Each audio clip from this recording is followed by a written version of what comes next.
Hi, this is Sandy Botkin, author of the best-selling book, Lower Your Taxes Big Time. Over the past 20 years, I have taught thousands of home-based business owners how to save millions on their taxes. I spent 3 years in the tax department of the international accounting firm Touche Ross, and also 5 years as a legal specialist in the Office of the Chief Counsel for the Internal Revenue Service. Currently, I'm the CEO of the Tax Reduction Institute. Over the next few minutes, I'm going to explain why you'd be brain dead not to have a home-based business. I believe you will find that this is going to be the most important 4 minutes of your life when it comes to your financial future. So you may want to take some notes and put aside anything that might distract you. First of all, I want to emphasize something right up front. The rich know something that most people don't know. They have a secret. And the secret is that we have 2 tax systems in the United States. Now, when I say that, most people think that there's one for the rich and one for the poor. And that's not quite true.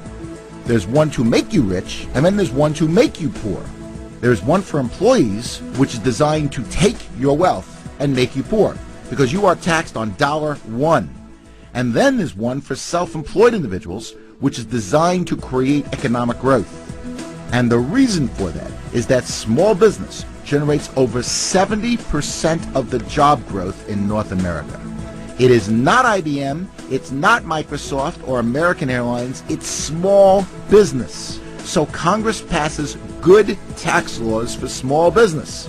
In fact, the important point is that small business get to take deductions first before they pay any taxes, unlike employees who have to pay taxes on $1.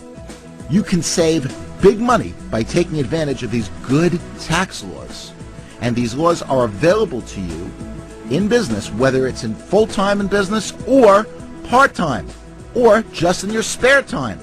It doesn't matter as long as you run your business with an honest expectation of profit, which means you're really trying to make money.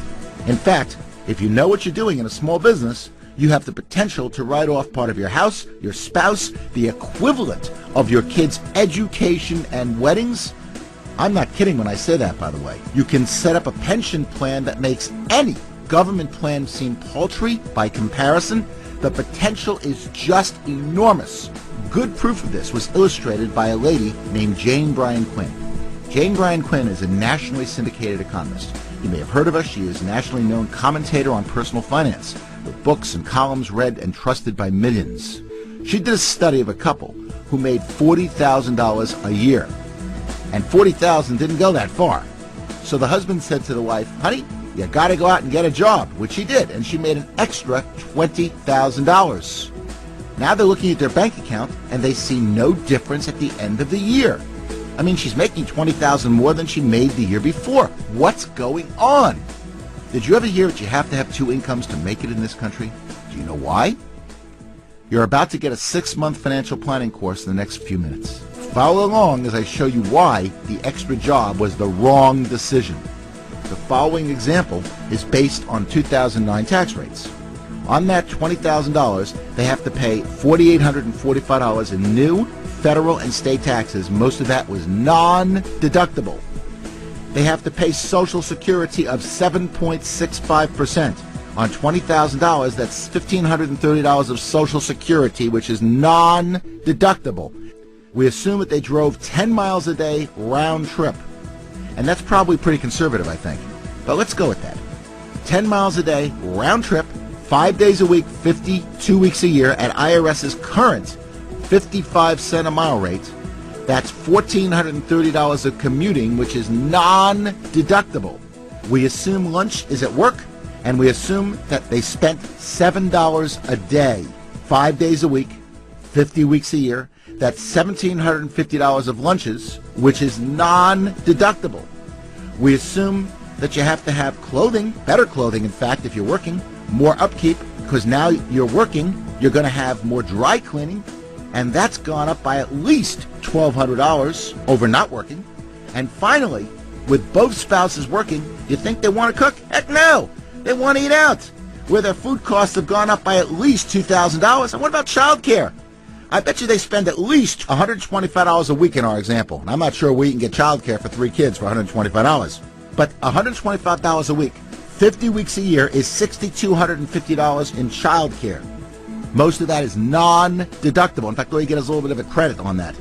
Out of the $20,000 that they've earned from the part-time job, they are only left with a staggering $995 a year. They're putting in tons of hours working, they're putting up with a commute, and they're putting up with a boss that is spelled backwards double S-O-B. You know, I know it sounds funny, but it really isn't. And people are working 2 jobs, 3 jobs, and nobody is able to watch the kids. So what's the answer? The answer is to take advantage of the greatest tax write-offs available in America. And that is by having a home-based business and working that business like a business. Nothing can be better than that. Because if you know what you're doing, you can write off, as I mentioned, part of your house, your spouse, the equivalent of your kids' education and weddings. You can set up a pension plan that makes any government plan seem paltry by comparison, and there's much more than just the tax benefits. For example, you get tremendous time freedom. You can work out of your home. You dictate your own hours and not be subject to the boss's whims. If you need to go somewhere or go to your kids' basketball games or go to your son's or daughter's music lessons or concerts, you can do that. There's no commute. There's no liability or very little liability with home-based businesses. You don't have any employees. And you can make unlimited income. And that's probably the most important factor for having a home-based business. There is no glass ceiling of any type. Having a home-based business is probably the smartest thing that anyone can do. And what amazes me is that people will work overtime to try to get ahead in a company, when frankly they should be putting in as little time as possible to avoid getting fired and getting a part-time home-based business going. Who knows? Maybe that business will generate enough money where you can quit your job altogether. Wouldn't that be nice? That's the point. Having a home-based business will generate enormous benefits for yourself and your family. It's something you should really consider, and it will make your life a lot less taxing. I would strongly encourage you to carefully evaluate and get started with your own home-based business today. The tax benefits are incredible, but a home business has so much more to offer. Extra income, being your own boss, financial security, setting your own hours, working from the comfort of your home, more time with family, and the list goes on and on. Most importantly, you are working on your dream instead of someone else's. Now that's the beautiful thing.